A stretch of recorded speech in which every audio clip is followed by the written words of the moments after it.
When it comes to cancer, how much of it really is genetic? And a lot of people say, oh, it's in my genes, I'm bound to get it. What can they do? Well, they need to question the intellectual capacity of the person who told them it's genetic, okay? Because according to Charles Darwin, right, and Gregor Mendel, indisputably the fathers of genetics, I mean, wasn't Darwin's whole thing that it's the survival of the fittest? Okay? So if there was a gene that coded for cancer, you would think that there should be less and less and less and less and less and less cancer because the people with that gene would be deselected from the herd. They'd be culled from the herd. So if it was purely genetic, in a Darwinian sense, there should be less and less and less of it, not more and more and more of it, or a steady straight line of it. It should be less and less. Now, this is a somewhat complicated topic, but it bears dipping into here, and my colleague Dr. Wallach wrote an entire book about this. There's an emerging field called epigenetics, and there is a gigantic difference between a gene and a defective or mutated gene. And if you read the research carefully, the BRCA gene, for instance, which is related with breast cancer, isn't a gene. It's a mutation of a gene. It's a mutated gene. But nobody asks the question, what caused it to mutate? Nobody asks that question. You'd think that they would, but they don't. They just look for the presence of the mutated gene, and if it's there, you're in trouble, baby. That's why Angelina Jolie, arguably, ostensibly, I believe, wanted her breasts hacked off because they found the gene. It's not a gene, it's a mutated gene. But, you know, the average Joe on the street doesn't understand these distinctions, and medical professionals, by and large, don't talk about these distinctions, and they need to. There's a difference between a gene that actually codes for cancer and a mutation of a gene, and the mutation causes cancer. As far as I know, all of the genetic relationship between chromosomes and cancer are mutations. Now, Dr. Wallach was in charge of research in the 70s, and he discovered the first case of cystic fibrosis in a non-human. And he also discovered the cause of it. And the cause was a selenium deficiency in the blood of the pregnant mother. And because there was not enough of the trace mineral selenium, when the gene that coded for the lung tried to make a lung, it couldn't, because there wasn't enough selenium. Kind of like if you had a printer, a color printer, and it needed 4 different types of ink, right? Red, yellow, blue, and whatever. White, black, black, black. Well, if you ran out of one of those colors of ink, the printer would still print a picture, but it wouldn't be right. Well, if your body runs out of nutrients at different stages of development, fetal development in the case of cystic fibrosis, you get a funky lung. And it's not because of a bad gene.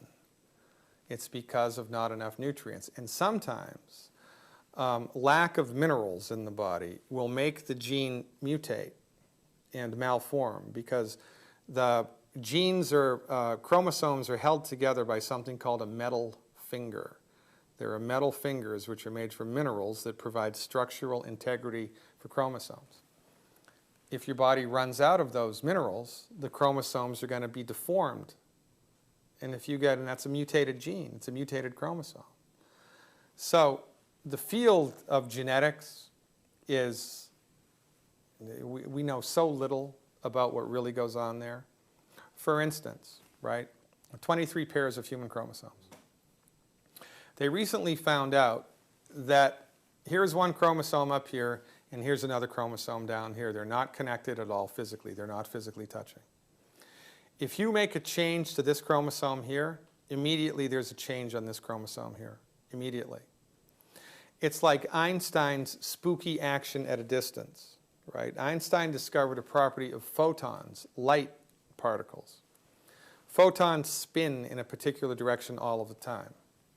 If you take one photon and divide it into two, and now you have two photons that came from the same source, and you send this photon 1,000,000 miles this way, and you change the spin on this photon, the change on that photon 1,000,000 miles away immediately changes.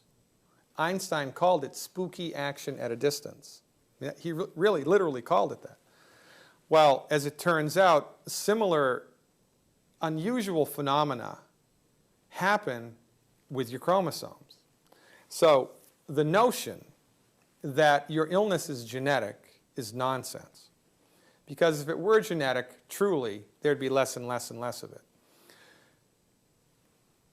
Epigenetics is what's happening.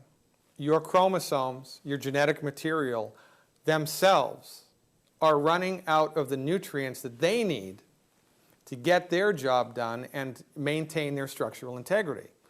So as the chromosomes start to weaken, as the genetic material starts to weaken because of lack of nutrition, everything gets messed up. And again, this field of scientific study is called epigenetics, and that's where the future lies. However, we must not discount the fundamental foundation even to epigenetics, which is nutrients. Your body needs 90 essential nutrients, period. They're not in the food, period. Unless you are supplementing your diet with the 90 essential nutrients appropriate for your body weight in absorbable recipes every single solitary day, it is only a matter of time until your joint breaks, your chromosome breaks, your knee breaks, your heart breaks, something's going to break. And then your only option, because of the medical monopoly of the marketplace by the MDs, is to go to the MD and have them throw a drug at it. That's why we're here. And that's why I recommend people fire their MDs for chronic disease, because they've got nothing for you. We have everything for you, but ours is an undiscovered country. We are the gatekeepers to the undiscovered country of science-based, clinically verified medical nutrition, and people are destroyed by lack of knowledge. And that's why we're here. And that's why I have massive amounts of information on my website. That's why I do a radio show for 2 hours every day. I do live webinars every week in order to educate people as to the simple steps that they can do to optimize their body's structure and function.